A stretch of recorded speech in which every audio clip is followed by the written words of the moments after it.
सिलसिला शुरू हुआ है। हम तो ये कह सकते हैं कि इलेक्शन कमीशन फिर से रिवाइज करे अपने शेड्यूल को। जो एक एक महीना एतराज़ात के लिए और फैसलों के लिए रखा गया है उसको कम कर सकती है। हल्का बंदियाँ बनाने के लिए उन्होंने 1 महीने का टाइम रखा है, जो 4 सितंबर से शुरू होगा और 4 अक्टूबर तक।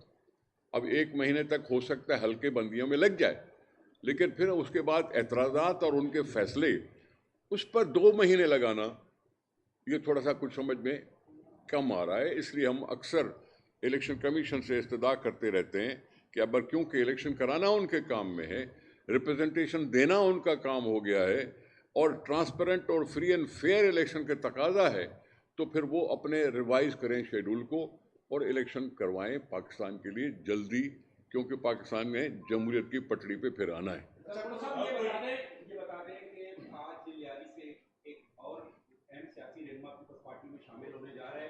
अली मोरो के भाई अली मोरो एक जांबाज का बचपन से भी जानते हैं जी, ये बड़ी अच्छी बात है पीपल्स पार्टी के लिए। पीपल्स पार्टी लियारी को अपना सियासी किला भी समझता है, लेकिन लियारी वाले जिस कर्ब और अजियत से गुजर रहे हैं, 16 घंटे की लोड शेडिंग होती है, गैस वहां नहीं है, पानी का इशू है, क्राइम का रेशो तसलसल के साथ बढ़ रहा है। पीपल्स पार्टी के 5 साल हुकूमत रही है, इन इशूज पर पार्क बना रहा है, ग्राउंड बना रहे हैं और चीजें बना रहे हैं, लेकिन जो बिजली का इशू है, बुनियादी इशू है, उस पर पीपल्स पार्टी ने बिल्कुल तवज्जो नहीं दी।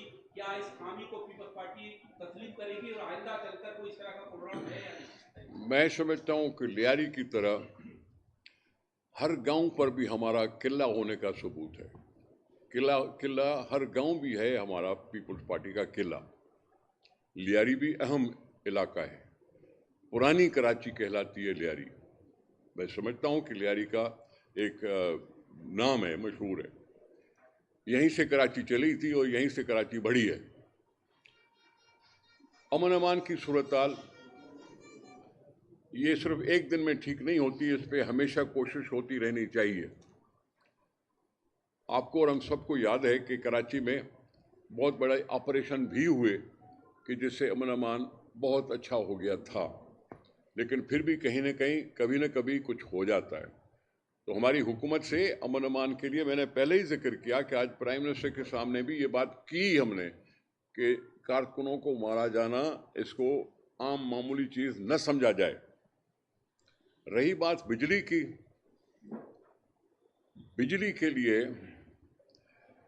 हमने तो अपने तौर पर हो सकता है विंड पावर भी लगाए हों, हमने पावर प्लांट्स भी लगाने की कोशिश की हो, हमने कराची को उससे सप्लाई देने की भी कोशिश की हो, लेकिन अभी तक लोड शेडिंग से छुटकारा हासिल नहीं हो सका, जिसके लिए ज़्यादा जिम्मेदारी तो बनती किसी और की है, वफाकी हुकूमत की। लेकिन आपने अगर हमें भी कहा तो हम भी इस मसले से गाफिल नहीं हैं। हम भी अपनी तौर पर कोशिश करते रहेंगे कि लोड शेडिंग कम हो सके। महंगाई जो है वो पीपुल्स पार्टी का एक बड़ा नारा भी रही है। इमरान खान के खिलाफ भी इस तस्वीर को आपने इस्तेमाल किया। अब 16 महीने तो आपकी मजबूरी थी क्योंकि आप की इतादी हुकूमत थी। अब एक मरतबा फिर पेट्रोलियम प्राइसेस में इजाफा, उसकी वजह से बेतहाशा महंगाई और मजीद महंगाई के इम्कानात हैं, तो क्या एक मरतबा फिर आप लोग हरकत में आएंगे, वही महंगाई मुकाओ मार्च और इस तरह की सियासत शुरू करेंगे? हो सकता है आप इस चीज़ से सुनकर हमारे दौर को बेहतर समझें कि अब ज़्यादा महंगाई हो रही है तो पिछली हुकूमत कुछ बेहतर थी। पिछली हुकूमत वाले कहेंगे जी और पिछली हुकूमत बेहतर थी। बात सुने, महंगाई या पेट्रोल की प्राइसेस बढ़ना, पेट्रोल की प्राइसेस का इंटरनेशनल प्राइसेस के साथ भी कुछ ना कुछ कनेक्शन होता ज़रूर है। रही बात कि आप और हम सब भी कह रहे थे कि जी IMF की मदद ज़रूरी है, उसके बाद उसकी कंडीशन भी माननी पड़ेगी जिसने भी मानी है। जिसने नहीं मानी पाकिस्तान को भुगतना पड़ा। अगर किसी एक ने धोखा देने की कोशिश की IMF को तो दूसरे को मनाने के लिए तरले करने पड़े। अब ये कहीं तक आगे बात पहुंची है।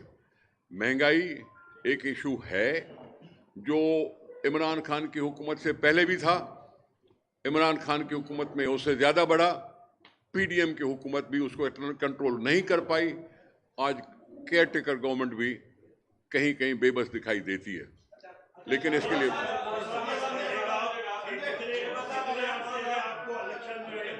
एक एक एक करके करें। आपने अभी कहा कि फरवरी में जो है, फरवरी में आप फरवरी की डेट आई है, अगर फरवरी से डेट आगे बढ़ेगी, आप सियासी कारकुन है, जाहिर बात है बरसों से आप सियासत कर रहे हैं, आपको क्या नजर आ रहा है कि इलेक्शन कब आपको होते हुए नजर आ रहे हैं? देखिए, मेरा मौक़िफ़ उसूली रहेगा।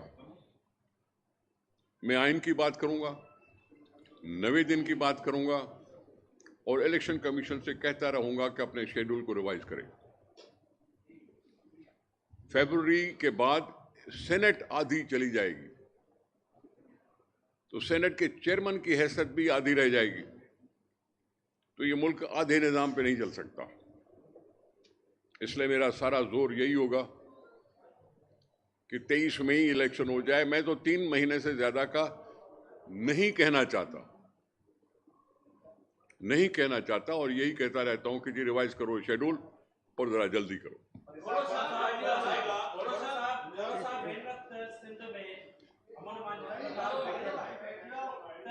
पीपल्स पार्टी जमहूरी पार्टी आहे ती जिथे जो हिकिड़ी दहशत गर्दी थिए थी सखर में सीनियर साहब जी क़त्ल थिए थो, हफ़्तो गुज़री वञे थो उनजा कातिल गिरफ़्तार नथा थियनि ऐं राणीपुर में बेरहमान हिकिड़ो क़त्ल थिए थो, मासूम नेगरी खे वहशियाणे तशद्दुद सां मारियो वञे थो। पीपल्स पार्टी छो ख़ामोश आहे? इन्हनि ॿिन्ही हुननि सां इंसाफ़ जे लाइ रोडनि ते करे थी अचे। असीं ख़ामोश न आहियूं, चाहे वो महर साहब जो क़त्ल हुजे या हुन वीचारी ग़रीब छोकिरीअ जो मसइलो हुजे। उनजो जेको शकी ॾोही आहे वो जेल में आहे। शकी ॾोहीअ खे उसके ऊपर इल्ज़ाम साबित करने के लिए यकीनन कुछ न कुछ चीज़ें होती हैं जो करनी पड़ती हैं। उसमें एक डीएनए भी है।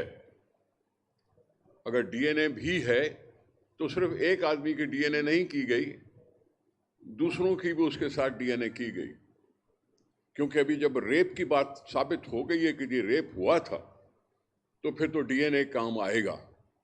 इसलिए मैं समझता हूँ हमने किसी को घर पे छोड़ा हुआ नहीं है, वो लॉकअप में है और लॉकअप में होने से ही इन्वेस्टिगेशन आगे बढ़ेगी। हमने किसी को लॉकअप से छुड़ाने की बात नहीं की, हम हुकूमत में भी नहीं हैं।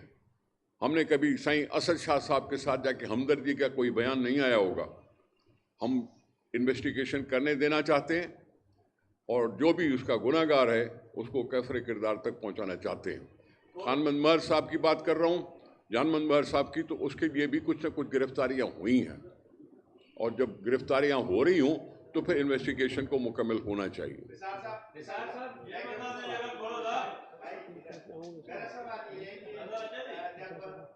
मर्दमशुमारी हुई थी तो पाकिस्तान पीपल्स पार्टी के बहुत सारे तहफुज़ात थे मर्दमशुमारी पर और बाकायदा एक खत लिखा गया था सेनेटर ताज हैदर साहब की जानिब से कि सिख की मर्दमशुमारी को कब जाहिर किया गया है, सिख की आबादी को कब दिखाया गया है।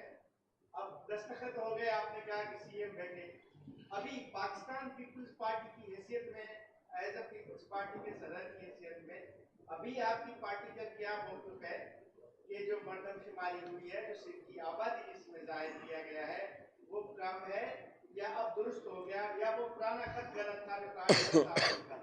माफ कीजिए सर, मर्दमशुमारी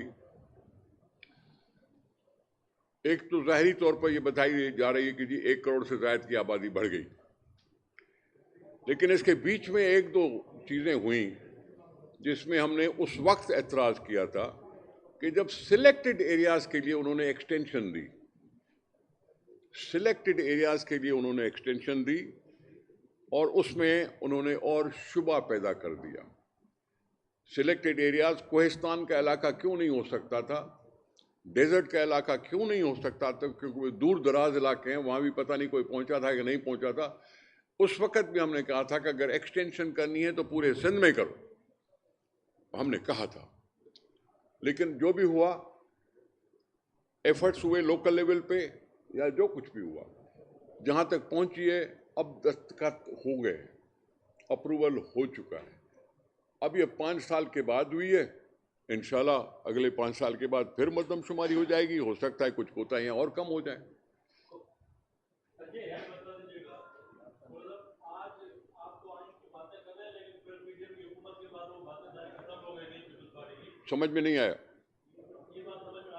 नहीं नहीं, आप बताएं ना, ऐसे ऐसे नहीं करो, ऐसे। आरिफ अलवी साहब ने आज इलेक्शन कमिश्नर को एक खत लिखा है कि आए मुशावरत करें और 90 रोज के अंदर इलेक्शन कराएंगे। वो आप क्या की आरिफ अलवी की तारीफ करते हैं कि उन्होंने ये खत लिखकर एक जिम्मेदारी का मुजाहरा किया है जिसमें मंसब पर बैठे हुए हैं वो पहले आरिफ अलवी साहब से कहो कि अपनी जान तो छुड़ाएं जो उन्हें पहले थोड़ा सा गंद किया है। अगर वो अपने आप को इतना आउटस्पोकन समझता है, अगर वो आइन की तदारक करने के लिए इतना खुलकर बोलता है, तो फिर अपने सदारती मनसब को उसने निशाने पे क्यों ले आया? उस सदारती मनसब को उन्होंने कुछ गड़बड़ कर दी। उनको इतना हौसला होना चाहिए था, अगर वो कानून उनको अच्छा नहीं लग रहा था तो लिख देना चाहिए था ना।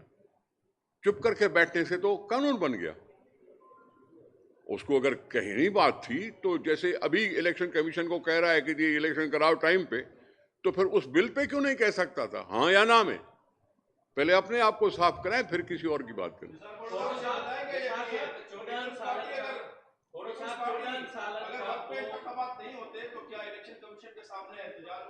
हाँ जी, इलेक्शन अगर वक्त पे नहीं होते, आइंदा साल चले जाते हैं, कोई पीपल्स पार्टी कोई अपना जोर लगाएगी या जी लगाएगी, सीसी का इजलास भी आपका है? अल्लाह करेगा लगाएगी।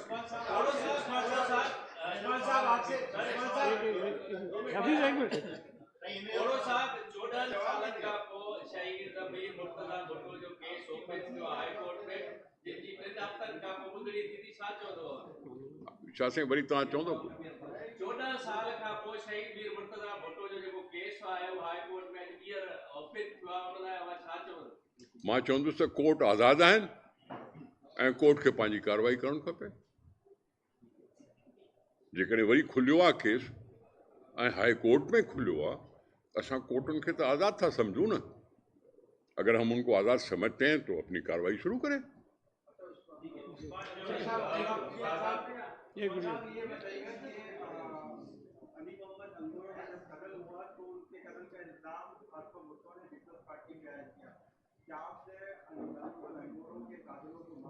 सर मैं नहीं समझता कि ये बात करनी चाहिए, क्योंकि उनके बड़े भाई बैठे हैं और उन्होंने कोई ऐसी बात नहीं की, ऐसी कोई बात नहीं की। पाकिस्तान को 75 साल हो गया है और इलेक्शन कमीशन ने पाकिस्तान को 75 साल हो गया है, इलेक्शन कमीशन ने आईजी सिंध और चीफ सेक्रेटरी पंजाब से यहाँ तैनात किया है। क्या सिंध में ऐसा कोई डोमिसाइल रखने वाला कोई नहीं? ये बात देखें, जब हम कहते हैं कि तरक्याती स्कीमों के फंड फ्रीज न किए जाएं और जिंदगी को नॉर्मल लिया जाए, तो ट्रांसफर पोस्टिंग भी हुकूमतों का काम होता है। बात की आपने पहले, वो हमने पहले बात की है। तो फिर आप इसके कैसे कह सकते हैं कि जी ट्रांसफर पोस्टिंग ये हुकूमत नहीं कर सकती, जब हम खुद डिमांड कर रहे हैं कि जी तरक्याती कामों पे काम बंद नहीं होना चाहिए, तो लाइफ एज नॉर्मल चलाओ जब तक इलेक्शन कमीशन का शेड्यूल ना अनाउंस हो जाए। Thank you.